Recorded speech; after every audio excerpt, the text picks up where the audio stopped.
I hit this issue today, and here is the quick fix that solved it. If you're dealing with a transfer pending status on the ETRADE, follow these steps to get it sorted out. Step 1. Check transfer status. Log into your ETRADE account and navigate to the transfer section. Look for the status of your transfer to confirm it is indeed pending.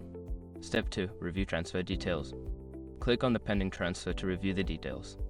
Ensure that all the information, such as account numbers and amounts, is correct. Step 3. Confirm account ownership. Make sure that the account you are transferring from is in your name. If there is a mismatch, the transfer may be delayed. Step 4. Contact customer support. Before filing a refund or dispute, use the ETRADE.com link in the description to open the refund dispute deadline calculator and confirm your deadline. Step 5. Wait for processing. After addressing any issues, be patient. Transfers can take a few business days to process, especially if they involve different financial institutions.